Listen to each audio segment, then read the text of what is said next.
어떻게 추석 명절은 다들 잘 보내셨습니까?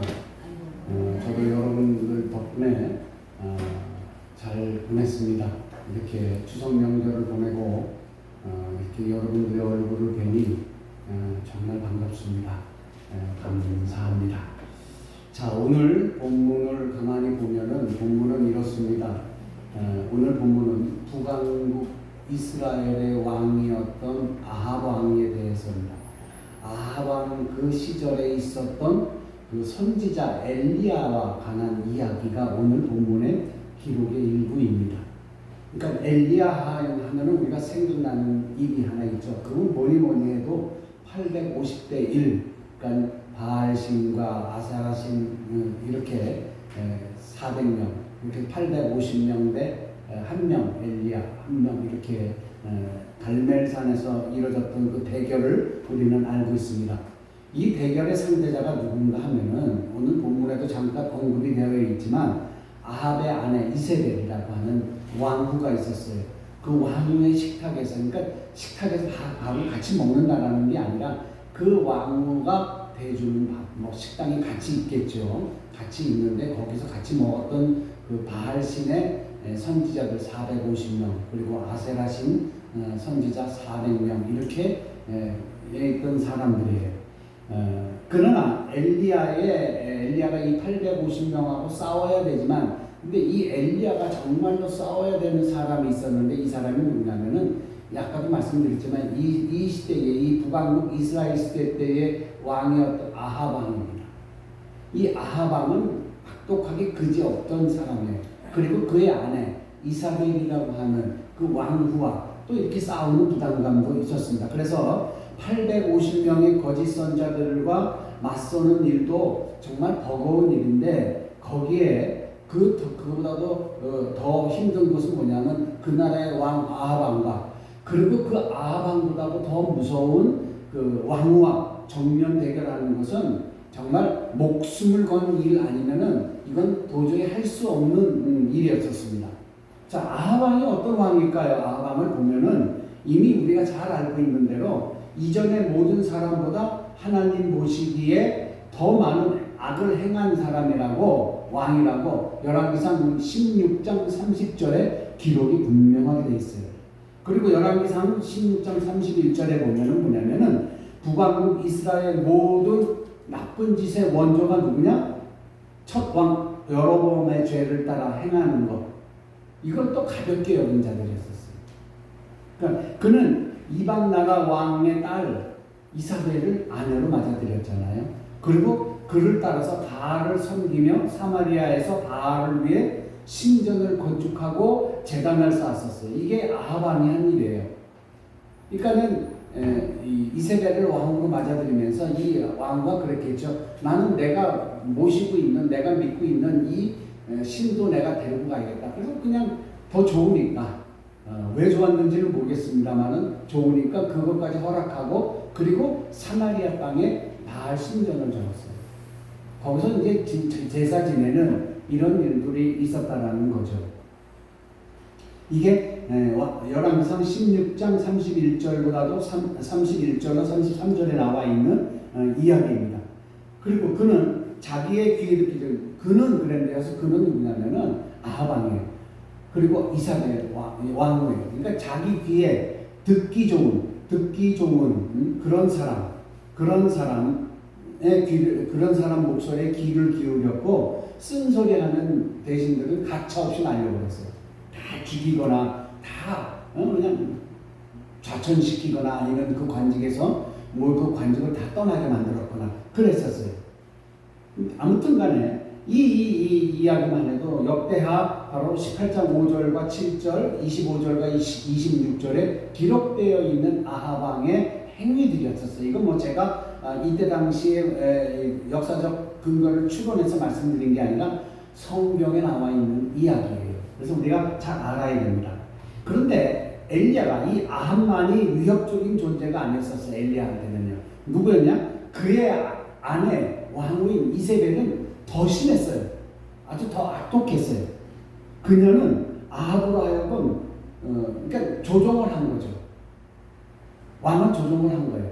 왕으로 하여금 조종해서 바알과 아세라를 위해서 신전을 만들도록 이야기를 했어요. 살랑살랑 그러니까 거기에 또 주책 없이 이 남자가 따라주었던 거예요. 그래서 신전과 제단과 우상을 세우도록 입김을 불어넣어서 결국 그걸 이뤄냈었어요.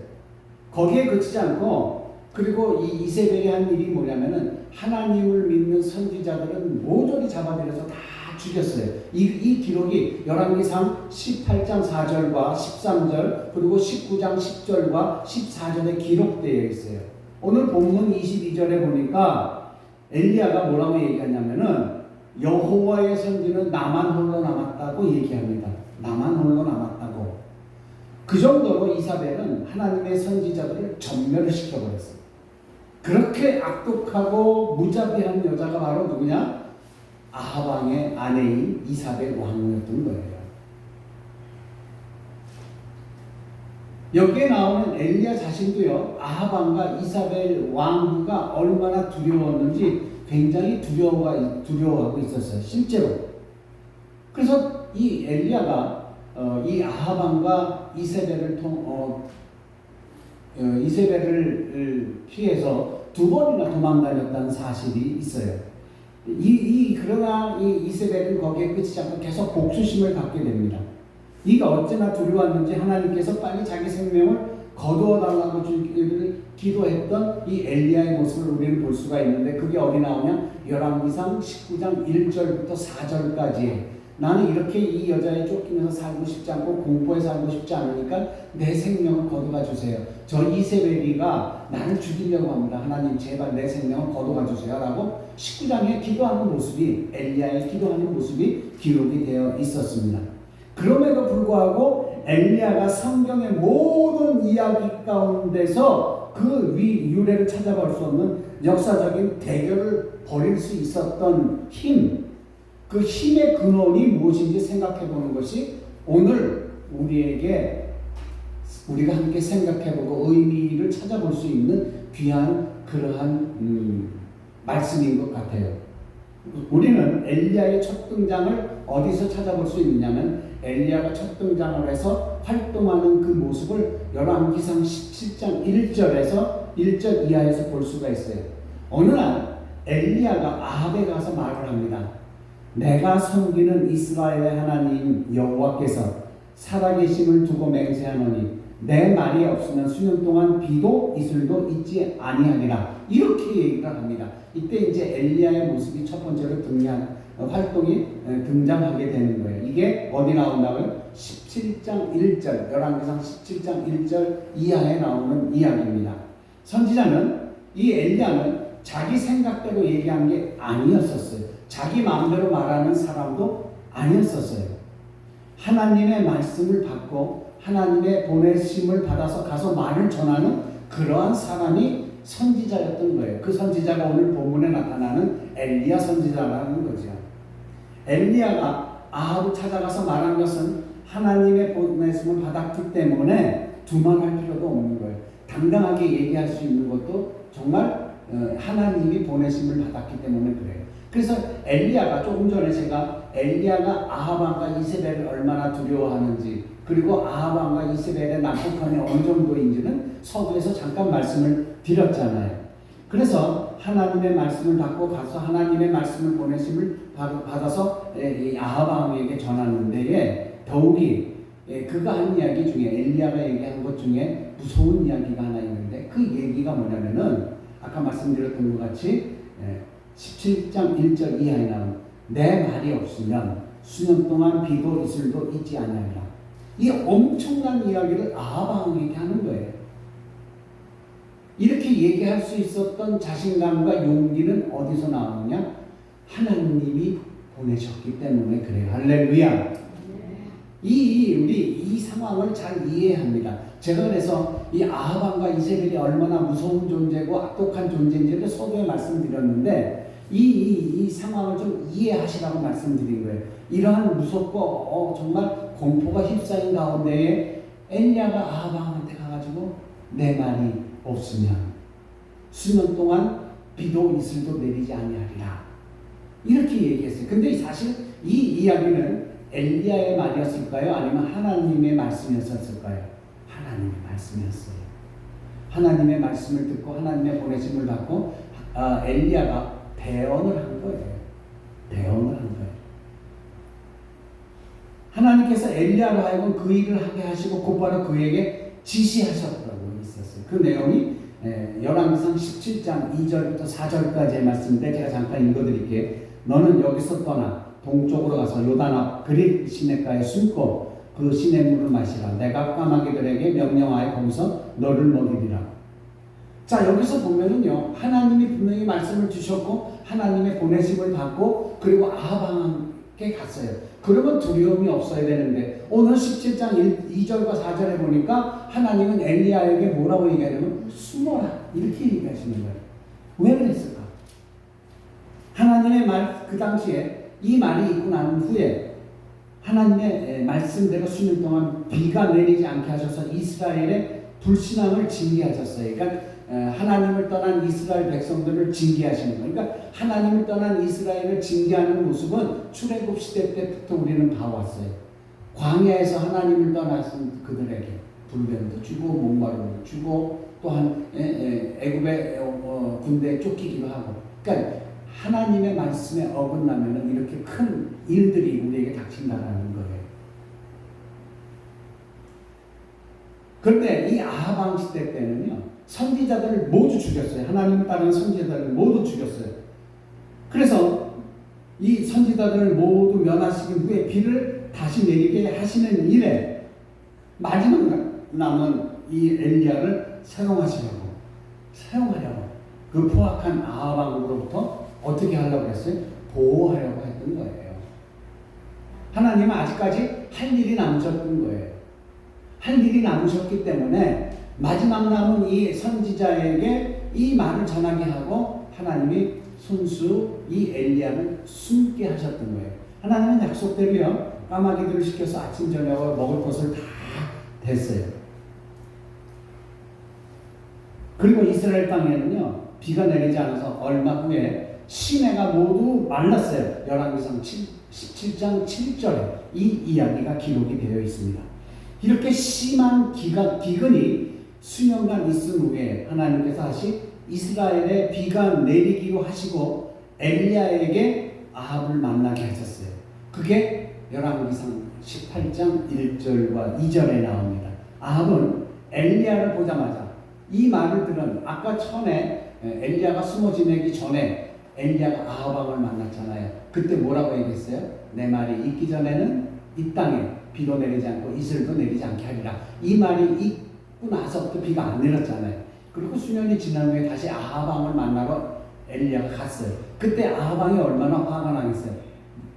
그때 아합 왕이 뭐라고 그랬는지 아세요? 참 아주 그냥 재밌는 이야기를 많이 했어요. 아무튼 바알 선지자들은 뭐라고 얘기했느냐면은 열왕기상 18장 1절과 2절에 아합이 엘리야를 보자마자 무슨 얘기를 했냐면 이스라엘을 괴롭게 하는 자여 그게 너야? 라고 얘기합니다. 그러니까 이스라엘을 괴롭게 하는 자여, 이 얘기는 뭐냐면은 비가 내리지 않고 이슬도 없고 그냥 온 산하에 비가 다 말라, 물이 다 말라버렸던 거예요. 이렇게 한 자가 바로 뭐야? 하고 화가 나서 물어본 거예요. 그래서 보면은 이스라엘을 괴롭게 하는 자야 너냐? 라고 물어봤잖아요. 이 엘리야는 뭐라고 얘기하냐면은 본문 18절에서 이렇게 얘기합니다. 제가 읽겠습니다. 그가 대답하되 내가 이스라엘을 괴롭게 한 것이 아니라 당신과 당신의 아버지의 집이 괴롭게 하였으니 이는 여호와의 명령을 버렸고 당신이 바알들을 따랐습니다. 이 이야기는 뭐냐면 내가 비를 내리게 한 것이 아니라 이 비를 내리지 않게 한 거는 당신 아버지와 당신 때문에 그래 라고 얘기하는 거예요. 그리고 사람을 보내서 온 이스라엘과 이세벨 상에서 먹는 바알의 선지자 450명과 아세라 선지자 400명을 갈멜산으로 나오게 올 것을 오늘 19절에서 요구하고 있어요. 그러니까 이 엘리야가 18절에서 이제 이게 다 이렇게 너희 집안 때문에 이렇게 된 거야 하고 19절에 가서 뭐라고 얘기하냐면 19절에 보면은 그런즉 사람을 보내 온 이스라엘과 이스라엘의 상에서 먹는 바알의 선지자 450명과 아세라의 선지자 400명을 갈멜산으로 모아 내게로 나오게 하소서. 이게 엘리야가 아합 왕에게 얘기한 거예요. 다 나오게 해라. 그때 아합 왕이 좋아 할 수 있어 하고 그의 요구를 받아들입니다. 그래서 이스라엘의 모든 자손들에게 사람을 보내서 선지자들을 갈멜산으로 모았다고 오늘 본문 20절에 기록하고 있는 거예요. 엘리야는 갈멜산으로 모여온 백성을 가까이 나아가서 말하기, 백성들이 많이 모였을 거 아니에요. 소문을 냈으니까. 그리고 그 앞에 가서 말하기를 뭐라고 했냐면은, 자, 백성들을 잘 보소서. 너희가 어느 때까지 둘 사이에서 뭐뭐 먹거리냐. 이 둘 사이는 뭐냐면 하나님과 이 바알신과 아세라신, 요 묶음과 하나님, 요 사이에서 언제까지 왔다 갔다 할 수 있는 거예요. 자, 이 이야기가 우리에게 큰 울림을 주는 게 뭐냐면은, 지금도 하나님을 믿는 많은 그리스도인들이 있지만 하나님을 믿는 것과 세상을 믿는 것, 이 중간에서 오락가락하는 일들이 많다라는 거예요. 소속을 분명히 하나 이거죠. 언제까지 이 둘 사이에서 머뭇머뭇하겠느냐 이 얘기예요. 그리고 나서 이 얘기하는, 여호와가 만일 하나님이면 그를 따르고 바알이 만일 하나님이면 그를 따를지라. 이게 오늘 21절에 있어요. 여러분이 하나님을 믿는 것이 정말 하나님이면 하나님을 따르고, 세상이 진짜 하나님을 믿는 하나님이라고 믿으면 세상을 따라라 이 이야기예요. 그리고 나서 엘리야가 참으로 처절하게 정말 안쓰럽게 이야기하는 부분이 있어요. 그 이야기는 뭐냐면, 여호와의 선지자는 나만 홀로 남았다라고 얘기합니다. 많은 선지자들이 어떻게 됐다고 그랬죠? 그 당시 아합과 이세벨이 어떻게 됐죠? 다 잡아다 죽였다고 했어요. 그래서 선지자는 이 땅 위에 단 엘리야 한 사람만 남은 거예요. 이제 나는 여호와 선지자 중에 나는 홀로 남았다. 그런데 봐라, 저기는 바알을 섬기는 선지자 450명, 그리고 아세라를 섬기는 400명, 850명이 있다. 이렇게 얘기합니다. 송아지, 그러고 나서 이제 제안을 하는 거예요. 그렇다면 송아지 둘을 데려와라. 그리고 한 마리 송아지는 저 850명 쪽에 주고, 송아지 한 마리는 이 엘리야가 갖고, 그러고 나서 그러는 거예요. 이들을 잡아서 각을 떠가지고 제단 위에 얹어놓고 불을 내리게 하는 사람이, 내리게 하는 신이 진짜 신이다. 이렇게 얘기를 합니다. 그래서 먼저 엘리야가 이렇게 얘기합니다. 그럼 너희가 사람이 많으니까 너희가 먼저 해. 이렇게 얘기합니다. 먼저 해. 그래서 이제 이 바알 선지자들과 이 아세라 선지자들이 알았다고 얘기합니다. 그래서 그들은 제단을 쌓고 그 위에 작은 어린 송아지를 잡아서 각을 떠가지고 막 불을 달라고 얘기합니다. 근데 이 불을 달라고 얘기하는 것이 처음에 보니까 막 춤을 추고 노는 것 같았어요. 그래서 왜 그런가 하고 봤더니, 이들은 이 바알신을 기쁘게 하고 즐겁게 하면 불을 내려줄 줄 알았던 거예요. 그러면서 바알이여 우리에게 응답하소서 하고 얘기하는 거예요. 막 즐겁게 뛰어놀고 막 즐겁게 하다가 그것이 안 되니까, 그리고 어떻게 해요? 열왕기상 18장 26절에 바알을 즐겁게 하기 위해서 어떻게 하냐면은, 그들은 칼과 창을 가지고 자기들의 몸을 자해하기 시작하는 거예요. 해가 정오까지 이르자 엘리야는 그들을 조롱합니다. 뭐라고 조롱하는지 아세요? 열왕기상 18장 오늘 본문 넘어가서 27절에 뭐라고 얘기하냐면, 그가 묵상하고 있는지, 혹은 그가 잠깐 나갔는지, 혹은 그가 길을 가고 있는지, 혹은 그가 잠이 들어서 깨워야 할 것인지 모르니 큰 소리로 부르라. 이 얘기가 뭐냐면, 엘리야가 그 선지자들에게, 야, 지금 너희 신이 정말로 묵상하는 시간이라서 너희 소리를 안 듣는 건지, 아니면 잠깐 어디 마트에 갔는지, 아니면 아니면 여행을 갔는지, 아니면 지금 어디 가고 있는지, 아니면 잠들어 있는지 모르겠다. 잠들어 있으면 깨워라. 이렇게 조롱하는 거야. 응답이 없으니까 깨웠어요. 그러니까 이 이야기는, 이 조롱하는 이야기를 들은 이 선지자 850명은요, 더더욱더 자기 몸을 자해하기 시작합니다. 그래서 아무 반응이 일어나지 않았어요. 그때 엘리야가 그만 스톱하고 모든 백성은 가까이 오게 합니다. 그리고 하나님을 위해 제단을 쌓고요. 그 위에 소나무, 송아지를 각을 떠서 위에 잘 쌓아옵니다. 그리고 그 위에 뭐 하느냐면은 물통 4개를 가져다가 그 제단 위에 붓습니다. 여러분, 젖어 있는데 불이 잘 붙어요? 말라 있는데 불이 잘 붙어요? 그렇죠. 그런데 엘리야는 그 위에다가 물을 4통이나 부었어요. 그러고 나서 하나님께 기도합니다. 그게 바로 열왕기상 오늘 본문에 나와 있는 18장 30절과 35절의 말씀입니다. 이렇게 기도합니다. 들어보세요. 여호와여, 주께서 이스라엘 중에서 하나님이신 것과 내가 주의 종인 것과 내가 주의 말씀대로 이 모든 일을 행하는 것을 오늘 알게 하소서. 여호와여, 내게 응답하소서. 내게 응답하소서. 이 백성에게 주 여호와는 하나님이신 것과 주는 그들의 마음을 되돌이키심을 알게 하옵소서라고 얘기합니다. 이런 간절한 기도를 엘리야는 하나님 앞에 기도합니다. 그때 엘리야가 쌓아놓은 그리고 물까지 부은 그 제단에 하나님께서 불을 내려주셔서 그 제단이 활활 타오릅니다. 그래서 이 사실을, 이 광경을 목격한 이스라엘 백성, 모든 백성들이 엎드려서 말합니다. 열왕기상 18장 40절에 여호와 그는 하나님이시도다. 여호와 그는 하나님이시도다. 이렇게 이스라엘 모든 백성들이 고백을 하게 됩니다. 이 일로 인해서 이 대결이 있고 난 후에 바알 선지자들 모두 850명, 바알 선지자들과 아세라 선지자들은 모두 죽임을 당하게 됩니다. 이것이 열왕기상 18장 41절 이하에 기록이 되어 있어요. 이 이야기를 남편인 아방으로부터 들은 이 이세벨이 모든 일을 듣고 바알의 모든 선지자가 칼로 죽였다는 사실을 듣고 이세벨은 어떻게 됐을까요? 노발대발했어요.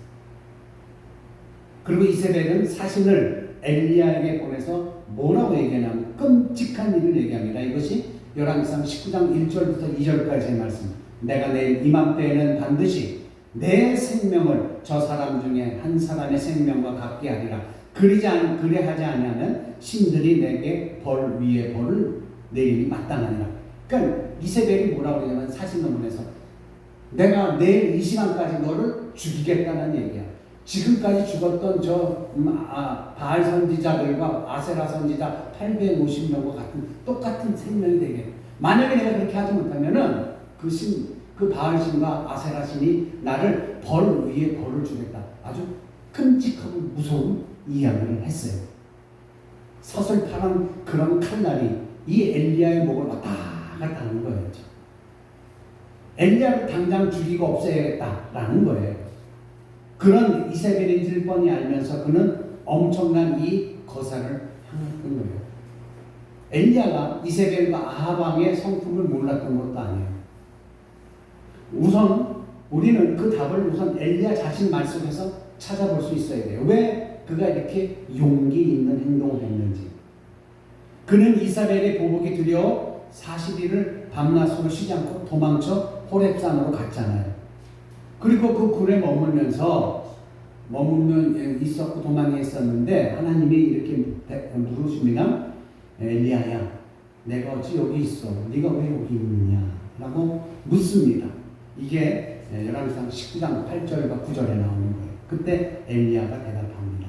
10절과 14절에 나와 19장 14절과 10절에 내가 만군의 여호와 하나님께 열심히 유별하오니 이는 이스라엘 자손이 주의 언약을 버리고 주의 제단을 헐며 칼로 주의 선지자를 죽였음이며 오직 나만 남았거든 그들이 내 생명을 찾아 빼앗으려 하나이다. 그러니까 뭐냐면은 내가 이렇게 할 수 있는 건 하나님 때문에 그리고 모든 선지자들 가운데는 하나 남았는데 내가 이 일을 하고 나니까 마지막 남은 나까지도 죽이려고 해서 내가 도망갔습니다. 이렇게 얘기합니다.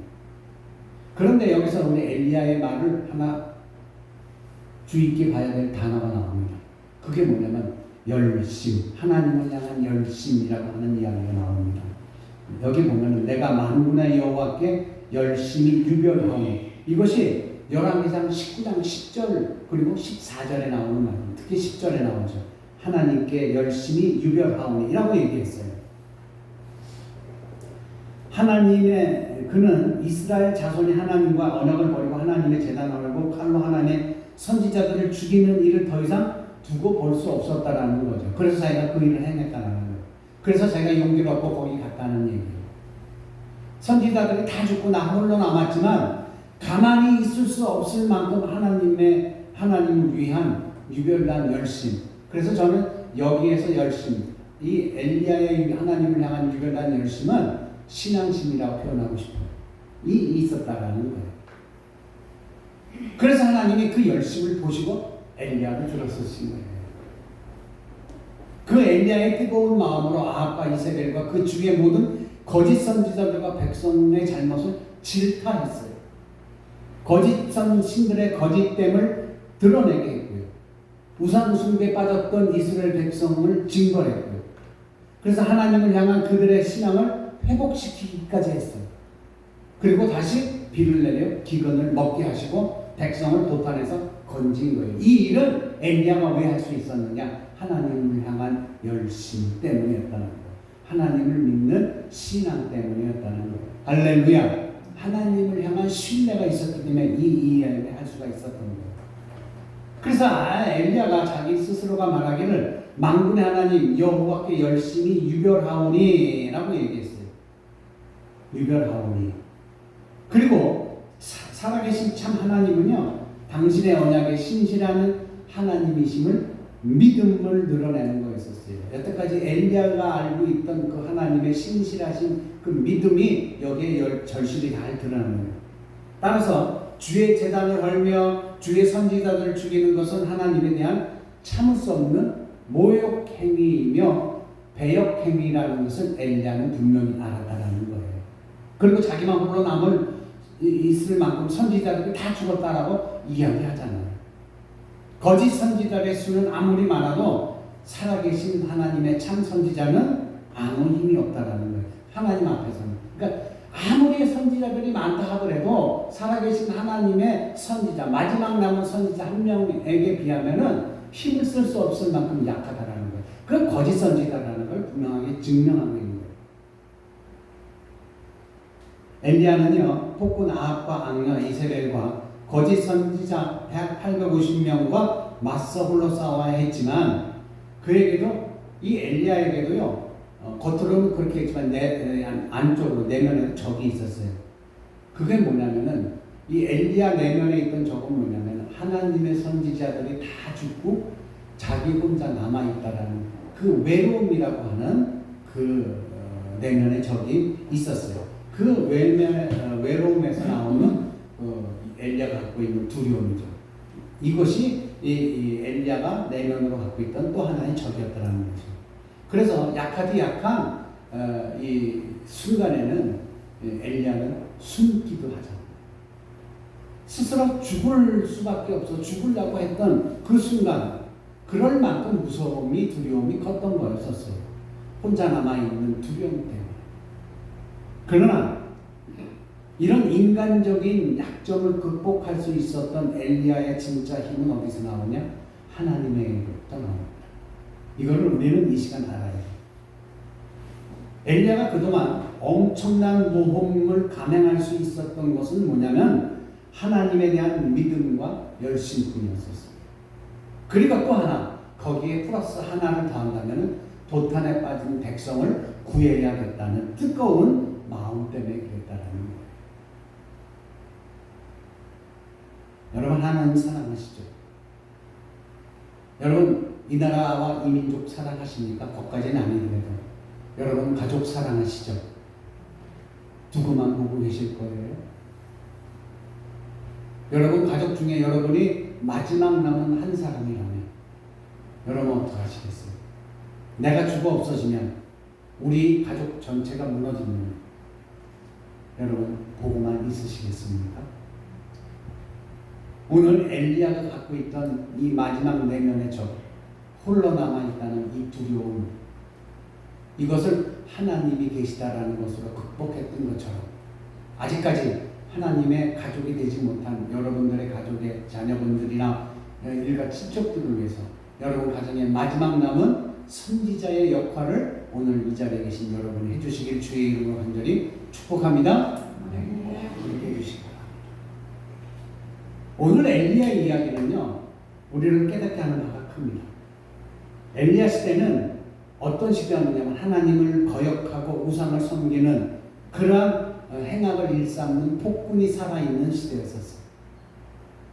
무조건 왕의 뒤에, 지도자의 뒤에 좋은 말만 하는 사람들은 다 살아남았고 충원을 하는 사람들은 모두 죽여나갔어요. 그런 어리석은 군왕 때 살았던 인물이 엘리야입니다. 참된 하나님의 선지자들은 모조리 박해를 받고 죽임을 당했어요. 그리고 그런 과정 속에서도 그것이 나쁜 것을 알면서도 백성은 침묵하고 있었다는 거예요. 그러나 한 사람, 엘리야의 외로운 투쟁, 이 엘리야의 외로운 투쟁이 하나님께서 사용하셨다는 거예요. 오늘 이 나라를 위해서 홀로 남아 외롭게 싸워주실 선지자가 있어야 됩니다. 아니, 오늘 여러분의 가정, 우리 가정을 위해서 외롭게 남아서 싸워줄 선지자가 필요한 겁니다. 우리는 엘리야 시대에 왜 비가 내리지 않고 사람들이 살기가 힘들었는지 분명히 봐야 됩니다. 그리고 나서 그 후에 또 다시 비가 내리고 백성이 다시 먹고 살 수 있게 된 것이 언제인지를 또 봐야 됩니다. 하나님께서 비를 내리지 않게 하신 것은 하나님을 거역하고 우상을 숭배하며 하나님의 선지자들을 박해한 권력자 때문이었다는 거예요.